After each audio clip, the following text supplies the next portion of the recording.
Welcome to NBL Now, all thanks to Code Sports, the home of the NBL coverage. And it's a big round 9 ahead, kickstarting with an Ignite Cup clash that has a lot to play out as well, the New Zealand Breakers and the Brisbane Bullets. And the star of the New Zealand Breakers joining me for a Wednesday edition of NBL Now, Parker Jackson Cartwright.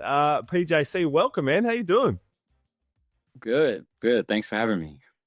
How's everything going? We'll get into, obviously, the season. We'll chat about everything else that's going on. But how's your time going in New Zealand? You've been there a few years now, and I know you've talked about it feeling like it's home. Is that how it is? Sure. Yeah. I mean, New Zealand is definitely like home. You know, you spend 3 years in a place and, you know, it becomes a big part of your life, and it's definitely a big part of mine now. So, yeah, it definitely is a lot of familiarity throughout myself and the club and just being in New Zealand in general. So I'm happy. You've obviously had a tough season to start, and I think the beauty of the Ignite Cup is that it's added 4 extra games. So the race to get to the top 6, it keeps everybody in it. Now, when you reflect on the season to this point, obviously 2 big games to come this round, how have you seen it so far? Yeah, the season's definitely, you know, once it gets going, it feels like it's just like it is. It just keeps going. And with the addition of these new games with the Ignite Cup, it definitely puts a lot more on the season in a good way. You know, you get to play more, you get to compete more, which is always good for the league and for us as players and teams. But you know, you can't, you know, get down on how you start. You know, you have to keep putting in the work. You know, it's a process. And even though it's not an ideal start for us, you know, the train doesn't stop moving. So we have to regroup. Is there part of you, and as a team and as a leader and with the other leaders and even Coach Koppel, you sit down and at some point, maybe it's in the fever break, and actually look at, you've played some really good basketball. Like, you've had the games that everybody has where it just doesn't click, but you've been leading by double figures 4 times and then gone on to lose. And obviously, last time we played the Bullets was the biggest of them all. But the good basketball is there. It's just about closing out the games.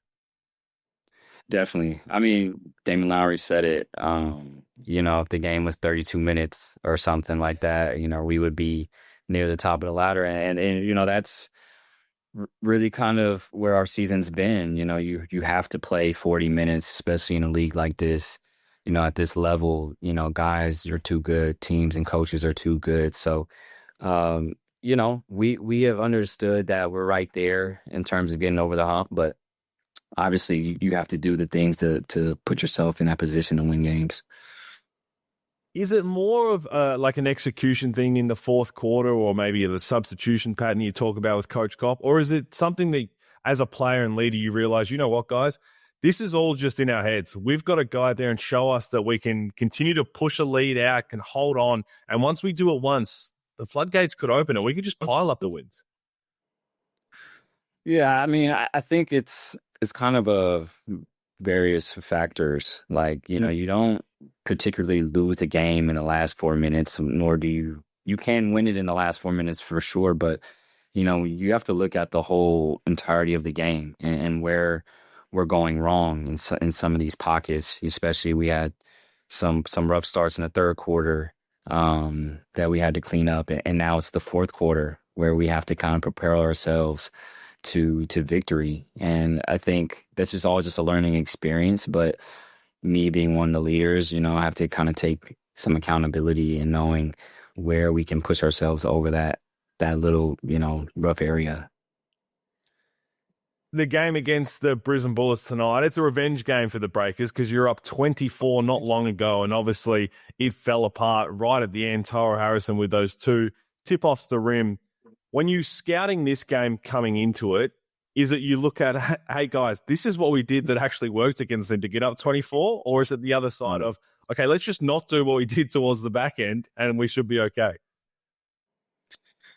You know, it's a little bit of everything. I think, you know, we have to acknowledge all of what we're good at and where we're going wrong. I think if we were winning games, we would still find things where we're not doing good. You know, that's the idea of watching film and getting better from game to game, you know, because every game is very different. You don't know what can happen in a 40-minute game. So I think we just go in with that mindset, knowing that, hey, we're gonna do the right things to give ourselves a chance to win a game, but are we gonna do the little things, the boring things that Cope says to push us over the hump? Now, the Ignite Cup, you and the Brisbane Bullets are both sitting pretty with one win so far from one game, winning all 4 quarters. Now, there's $400,000 on the line, all separate, obviously, to the regular season. Has there been any kind of talk about it going into this game tonight of, hey, like there are 2 ladders, essentially. We have the regular season ladder. We're going to continue to build away. But for this ladder, we are right there. You could arguably say you and the Brisbane Bullets are in the best possible spot. Definitely. I mean, it's obviously a big incentive to go out and want to win these quarters. Like it's a great thing, like I said, for the NBL and for the players, for us to compete and play for a prize like this. And, at the end of the day, we want to win a game. I guess you get a double when you win, right? So it's all good in competition, and we're going to be ready to go. I'm looking forward to tonight, and we've obviously got a whole lot we can chat about because one of the stars of the league, and everybody loves to sit back and watch you when you're up and flying, and you've had a really good start to the season. But I want to chat about one of your teammates in particular, and Sam Mennenga. And I caught up with him in the offseason when he was in Puerto Rico, and he spoke about how he had the conversations with you about how exciting it would be to run it back.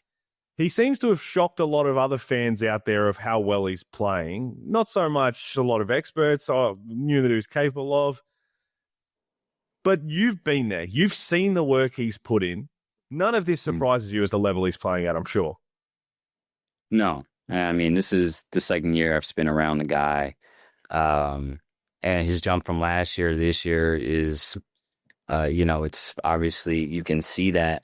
But I'm not surprised. The work that he puts in daily, he just stacks days and hours on hours. And what you pour into the game, you're definitely going to get out of it. And Sam is just the ultimate epitome of that. Like, the guy just wants to work and get better. And he's wired differently. He's very crazy, but that definitely works in his favor because, he loves the game so much.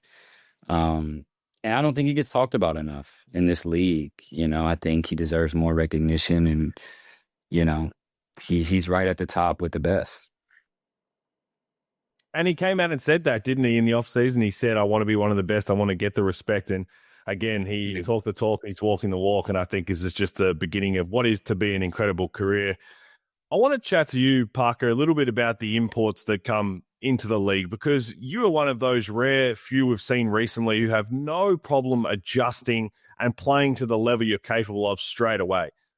But for some imports, it takes a little longer. Some imports, it takes time to even figure it out at all, and they end up getting sent home. What is the key to adjusting quicker than normal, or is it just something you've got to figure out on the fly? Because we've seen all around the league, obviously, as well, the way that Isaiah Brockington, your teammate, started compared to he is now. Now he completely is playing the level that we expect. Is it something about just entering a new country, a new league, or is it more intricate than that in terms of the playing style? I think it could be a lot of things, on where you start and where you've come from, really. I think for me, I had experience playing in Europe for many years, and obviously every league is different, every country is different, but having that experience definitely helped me to excel in the NBL. I really believe that. And I think situations and circumstances are different for everybody. You could step into a role where, like myself, you're needed and you have the ball in your hands and you're pretty much in control. And other situations aren't like that, and it can take longer for guys. But at the end of the day, this league is a great league. I think guys figure that out very fast, whether you're an import or whatever it may be. You're playing against great players, and that's what it is. This is one of the best leagues that I've been a part of, and I think a lot of guys can attest to that. What is it? What would be your message then to maybe some of those guys where it takes a little longer? Because the one thing about this is different really to the NBA is you don't play every 2 days. Now, you do have obviously doubleheader rounds, but if you have a couple of slot games to start and the heat's on you as an import and everybody's thinking what's going on with this player, whoever it is, you're just bursting to get back out there and show exactly what you're capable of. But sometimes you've got 6 days to wait. How do you try and get over that hump? Yeah, I mean, as we all know, imports definitely have a larger responsibility, to come in and bear a more of the load, and I would just say it's basketball at the end of the day. If you believe in yourself and you're capable, you just got to come in and do what you do. I think it's no more or less than that. And I've built a career on that, and I know guys that recently have come in, like Illawarra's new import or David Duke Jr. Mm. You just got to come in and do what you do best. Wherever it may be, scoring, defending, playmaking, just got to do it.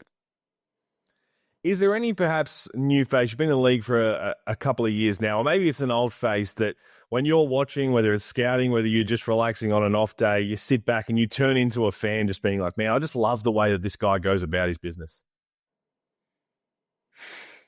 This is any player I'll give you any player, yeah.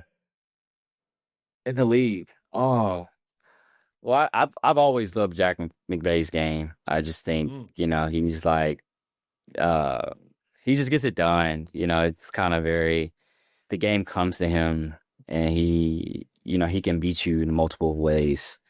I've always been a big fan of Quad Noy as well. The guy is like very underrated, but he can do a lot of things. He's very versatile. He can shoot. He's got a bit of edge to him, and he's definitely a good shooter. So it's like he does a lot of things, and I'm always watching. I mean, this league has a lot of good players in it, so I'm always like, this player fits on this exact team. And I think the NBL nails that for the most part. They're always finding guys that fit their club, their program, and their system. Has there been a player that's come in then and you've known from outside the league that has maybe even shocked you a little bit more of like, oh, wow, like they've taken that. You talked perfectly about how each team needs different things from different guys. But I know a lot of people weren't aware in Tasmania of what Bryce Hamilton's capable of. And I can tell you what, everybody knows now what Bryce Hamilton is more than capable of. Yeah, they know what he's about. I mean, and even I knew what he was going to be about. He's a scorer. I play with a guy that reminds me of him, year or two ago, Anthony Lamb, a guy that just has a knack for scoring and, filling any hole that your team needs. He's kind of just that do it all kind of guy. Uh, but I will say I'm really impressed with Owen Foxwell's development and from where he was when I first came in the league till now, he's just a whole different player. And I think that's also a testament to his work and his value. I mean, you thought when he first came in or when he was a development player 2 years ago, it was just about earning your keep, hard nose, which he's accumulated over these years, plus scoring and shooting. So shout out to him. No, it's a great shout. I think Foxy's probably one of the leading candidates to be up there with your teammate Sam Mennenga of the most improved player. They've both just been unbelievable. Park, now that you're playing every other team, you're seeing all the guys that have come in. You mentioned David Duke Jr., QJ Peterson. From a competitive standpoint, is there a team that you've played that maybe isn't Melbourne because they're top of the ladder and everyone has them as the favourites to win, but you played them thinking, you know what? I can see the way this team is built, the way they're heading towards, like they are going to be there in the business end. Yeah. I would say it was two teams, Illawarra being one of them, and then Southeast. Southeast is, I think they're kind of flying under the radar. They got a great coach, and then they have players that fit. And then you talk about Sobey, who's kind of having a year that you can't forget. A guy that's scoring, doing it all for his team, and they just have the pieces. Brown, a guy that is going to defend everybody and make plays, and they're next star. So that's a team that's flying under the radar. I think they're only going to get better.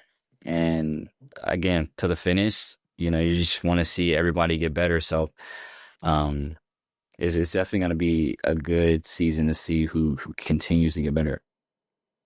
It's also fascinating to hear you mention the Illawarra Hawks there, because you played them not that long ago and smacked them around by 42. Now, we've been very high on them since. They've had 2 big wins. Dave O'Hickey's come into the starting lineup. But again, you talk about how long the season is and how the start is going to be nowhere near the way that certain teams finish. They seem like one of those teams, and they've got a massive game this week against the Sydney Kings, who are 2 of the hottest teams in it. It's a rivalry game. I know players like to always say, oh, it's just another game. Just the first game we got to play this round. It means more than that. Yeah, I mean, that's a rival. So it's like there's always some added motivation there. 2 good teams trending upwards, really. In Illawarra, they were gonna figure it out regardless. They have championship pedigree. And Hickey, bringing him back in the fold is, can be understated. Like, the guy is. You see what he's done since he's came back. He's changed the tone of that team. So, it's going to be interesting to watch this round and see what happens. Well, we get to sit back and enjoy you guys kicking it off, and we appreciate you jumping on. We'll have to do this again sometime soon. So thanks for jumping on, man. Good luck, and get the job done tonight, because then you're one step closer to catching up with us February 22nd in the Gold Coast, and maybe 300K richer at some point. Yes, sir. That's what it's about. Thank you. Thank you, everybody, for listening. Code Sports has your NBL covered like no one else. Expert analysis and insider access on and off the court. Head to codesports.com.au today, and we'll be back tomorrow.